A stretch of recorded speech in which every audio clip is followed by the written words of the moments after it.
Rumah sakit mana yang nolak pasien umum? Kayak lu mau bayar nih cash gitu, tapi lu ditolak, terus lu malah disarankan oleh rumah sakit untuk pakai BPJS aja. Ini saya ya Mas Bagas ya, karena saya juga di sini cuma menerangkan sangat sayang ada statement begitu dari keluarga Agus untuk RSCM, setingkat RSCM aja yang rumah sakit nomor 1 ya, yang baik, rumah sakit negeri ya, yang bagus di Indonesia, kok bisa keluar statement begitu. Itu yang saya sangat sayangkan sebenarnya. Bukan masalah uang donasinya.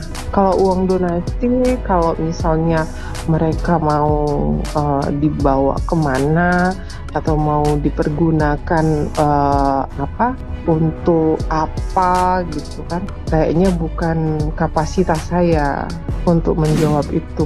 Rumah sakit pemerintahan mana yang menolak pasien BPJS pengen ganti ke pasien biasa atau eksekutif terus ditolak? Itu statement terkocak sih yang aku dengar dari podcastnya si Densu sama siapa tuh, sama Agus ya, yang korban penyiraman air keras sama bawahannya. Dimana-mana biasanya mah rumah sakit pemerintahan kalau ada pasiennya dari BPJS pengen rubah ke bayar mandiri tuh, wah happy banget gak sih? Jangankan yang pengen pindah dari BPJS ke mandiri ya, aku aja dulu pas lahiran dari BPJS, kan aku BPJS kelas 1, pengen pindah naik nih ke VIP. Itu dilayaninnya berasa pasien ratu, kecuali misal kasusnya nih dari pasien umum dari rumah sakit swasta pengen pindah ke BPJS. Itu ada kasus-kasus yang nggak bisa, misalnya karena dia pengennya udah sama dokter A. Nah dokter A-nya itu ternyata prakteknya hanya di rumah sakit swasta, nggak ada di rumah sakit pemerintah, paling ganti dokter. Nah itu baru ada. Tapi kalau dari pasien BPJS pengen ke umum, itu mah pasti bisa banget menurut aku ya. Coba deh kalian yang bekerja di bidang kesehatan gimana? Bisa atau enggak sih pasien BPJS pengen ke umum terus ditolak? Belah mananya gitu maksudnya teh? Yang ditolaknya tuh belah mananya? Rumah sakit mana yang nolak pasien umum? Kayak lu mau bayar nih cash gitu, tapi lu ditolak, terus lu malah disarankan oleh rumah sakit untuk pakai BPJS aja.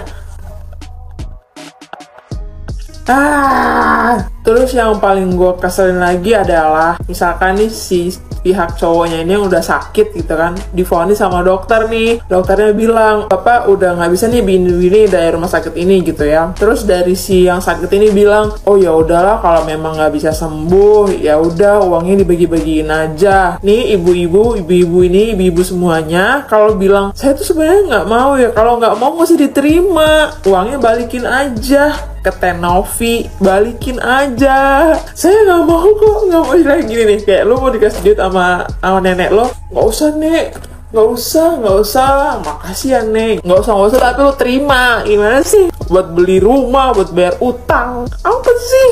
Atau enggak nih kalau misalkan nih rumah sakit ini bilang nggak bisa bla bla segala macam, kan ada second opinion, kalian bisa datangin rumah sakit lain, atau yuk kita ke luar negeri aja, kemana gitu, rumah sakit yang lebih gede atau rumah sakit yang lebih modern, rumah sakit yang lebih bagus, siapa tahu ada kesempatan, siapa tahu ada kabar baik, bisa gitu kan, ada second opinion, kalian bisa kesana gitu loh. Kenapa ketika yang si sakit ini bilang nggak apa-apa ya udah uangnya dipakai buat yang lain aja? Nggak, mas saya gini, orang donasi ini Mas Agus buat kamu, biar kamu sembuh, biar kamu tuh bisa ngelihat orang tuh iba, terus tiba-tiba uangnya dipakai buat bayar utang sama buat beli hal-hal yang bukan ada urusannya sama sakitnya. Ya gimana orang nggak tahu? Mana alasannya pakai bilang rumah sakitnya menolak lagi, malah disaranin pakai BPJS. Rumah sakit mana? Pertanyaan gue, rumah sakit mana? Nggak ada rumah sakit tuh nolak pasien umum, nggak ada. Apalagi disaranin pakai BPJS. Ya. Apa yang disampaikan oleh Mang Agus, Cetitin, Wawa, dan keluarga ternyata langsung direspon oleh seorang dokter yang merasa tidak nyaman dengan apa yang disampaikan. Maka alangkah lebih baik dan bijaksana Mbak Novi ataupun Bang Denny Sumargo merespon terkait hal tersebut, agar informasi pun tidak semakin simpang siur dan informasi pun tidak sebelah pihak, harus melihat dari kacamata pihak rumah sakit. Maka untuk meminimalisir resiko keraguan, untuk meminimalisir resiko ketidakpercayaan dan lain sebagainya, maka alangkah lebih baik dan bijaksana untuk mendapatkan informasi secara dua arah. Tidak hanya versi Mang Agus, melainkan harus pula mendapatkan informasi versi dari rumah sakit yang bersangkutan, agar apple to apple informasi yang didapatkan. Ya, agar mendapatkan informasi yang berimbang dan tentunya seimbang. Maka dengan mendapatkan informasi dari dua arah, meskipun dari dua sisi yang berbeda, maka kita bisa melihat versi mana yang sudah berbohong dan berkata jujur. Karena tidak mungkin ada dua kebenaran dalam satu peristiwa, karena versi dari Mang Agus sangat meragukan dan sangat janggal. Maka apabila mendapatkan informasi dari dua sisi yang berbeda, maka kita pun bisa menilainya secara komprehensif dan rasional tentunya. Emang ada bila pengobatan atau tindakan medis dengan jalur mandiri ditolak oleh rumah sakit? Apakah ada? Rasanya belum pernah mendengarnya. Namun apabila ditolak tindakan medis ataupun hal-hal medis menggunakan jalur BPJS, itu ada, bahkan banyak. Meskipun tidak semua, namun itu kerap kali terjadi, bukan? Kalau bahasa anak sekarang, money can buy. Di saat Anda memiliki uang yang cukup, maka tindakan medis apapun akan dilakukan. Apalagi menggunakan jalur mandiri, bukan? Money can buy. Berbeda halnya dengan jalur BPJS. Begitu banyak prasyarat, harus ada rujukan, dan lain sebagainya. Bahkan durasi waktu di rumah sakit saja untuk rawat inap dibatasi, bukan? Itulah faktanya. Meskipun tidak semua, namun hal tersebut kerap kali terjadi. Lagi-lagi, tidak semua, namun kerap kali terjadi, bukan?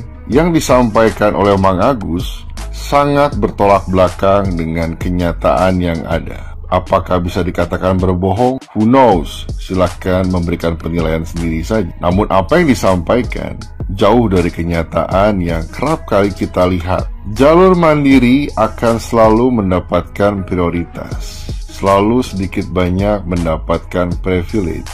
Berbeda halnya dengan jalur BPJS. Banyak prasyarat yang harus dilakukan, banyak syarat yang harus dilakukan, bahkan syarat dan ketentuan berlaku baik untuk rujukan maupun rawat inap dan lain sebagainya. Betul bukan? Maka pertanyaan utamanya adalah, apakah mungkin pihak rumah sakit akan menolak bila seseorang melakukan tindakan medis dengan jalur mandiri? Apakah make sense hal tersebut dilakukan? Rasanya it's not gonna make sense.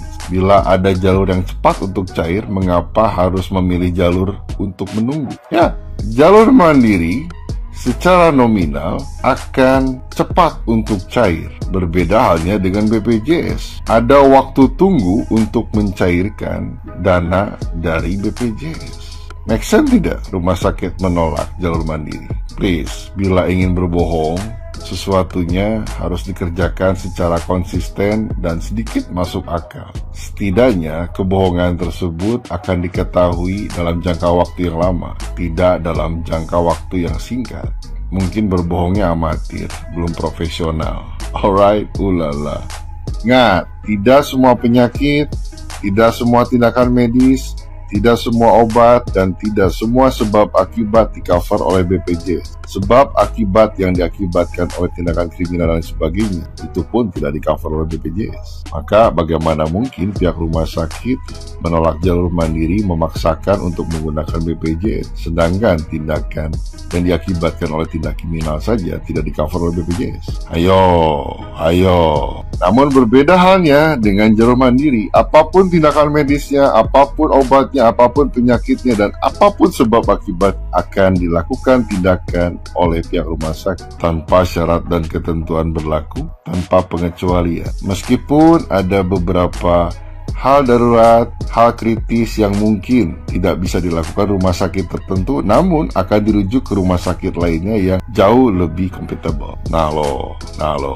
Jadi Silahkan kalian menilai sendiri siapa yang sudah berbohong, siapa yang sudah menutupi sesuatu terkait kebohongannya, atau mungkin saja melakukan pembenaran untuk menutupi tindakan salah dan tindakan bohong sebelumnya. Who knows? He knows, she knows, they knows. Alright, ulala.